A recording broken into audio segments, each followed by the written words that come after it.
Hello दोस्तों, तो आपका बहुत बहुत स्वागत है आपके अपने चैनल रीनास केकरी पर। तो आप देख सकते हैं कि ऊपर आपको एक केक दिखाई दे रहा है जो चॉकलेट फ्लेवर में है और इसकी बहुत अच्छी कहानी है।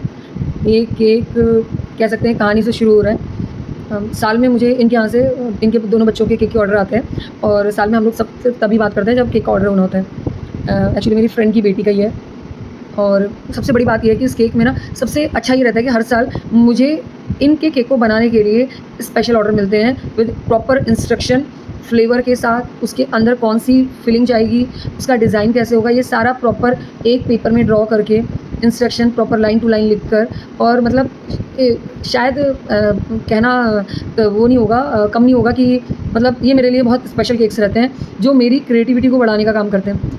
मेरी क्रिएटिविटी वैसे बहुत ज़्यादा नहीं है क्योंकि बचपन से मुझे ड्राइंग वगैरह इनका कुछ खास शौक नहीं था और बचपन से मुझे अगर एक शेप ड्रॉ भी करना होता था वो भी मेरे लिए बहुत बड़ा टास्क होता था। और आज जब केक में इतनी क्रिएटिविटी दिखाने का हो और लोग ज़्यादातर वैसे भी मेरे जो कस्टमर रहते हैं वो ज़्यादातर ऐसे मुझे होते हैं कि आप अपनी तरफ से बना लो जो आपको समझ आता है। अब उनको मैं क्या बताऊँ कि मेरी तरफ से क्या होता है, मेरी तरफ से तो ज़ीरो होता है, लेकिन मुझे तो आता ही नहीं है डिज़ाइनिंग वगैरह ज़्यादा, लेकिन फिर भी ट्राई करते रहना चाहिए और एज़ यूजुअल हम ट्राई करते रहते हैं और फाइनली कुछ ना कुछ बन ही जाता है और कुछ ना कुछ ऐसा होता है कि वो बहुत अच्छा ही होता है क्योंकि क्रिएटिविटी ऐसे ही निकलती है।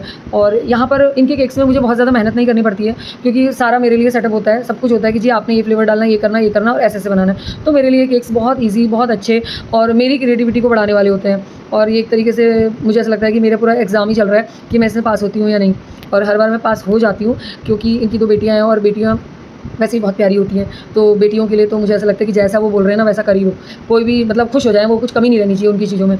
तो फाइनली ऐसा ही होता है हर बार और इस बार भी ऐसा ही हुआ। तो मैंने उनकी पसंद का, उन्होंने मुझे बोला था कि चॉकलेट केक होना चाहिए और बीच में ओरियो के क्रंचेस होने चाहिए, तो मैंने भर भर के ओरियो के क्रंचेस डाले, प्रॉपर चॉकलेट केक बनाया।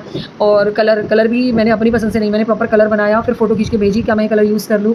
जब मुझे वहाँ से हाँ हुई जी आप कर सकते हो, तो ही मैंने ये कलर, और मतलब मैं ये बता रही हूँ कि ये सब चीज़ों को करने में मुझे इतना मज़ा आ रहा था ना, लिटरली मेरा दिल कर रहा था कि मैं एक स्टेप उनसे पूछ के करूँ कि मतलब बच्चे खुश हो जाएँ, बच्चों को प्रॉब्लम। और ये स्पेशली वो वाला जो डिज़ाइन मैंने बनाया इसमें मुझे कोई, मैंने पहले उसकी प्रैक्टिस करी और प्रैक्टिस में भी ऐसा ही बना, तो मैंने कहा चलो अभी कुछ तो बनाऊँ। तो आप देख सकते हैं कि मैंने कैसा बनाया, बट अपनी तरफ से मैंने पूरा 100% दिया और फाइनली उनको केक बहुत पसंद आया और उनके बहुत अच्छे फीडबैक मेरे को मिले कि जैसा हमको चाहिए था बिल्कुल वैसा ही हमें मिला।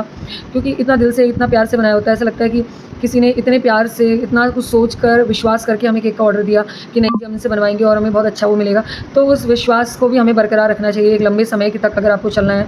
तो फाइनली हमारा केक बनकर तैयार हो चुका था, थोड़े हार्ट शेप भी लगाए और बस अपनी तरफ से जितना 100% दे सकते दिया।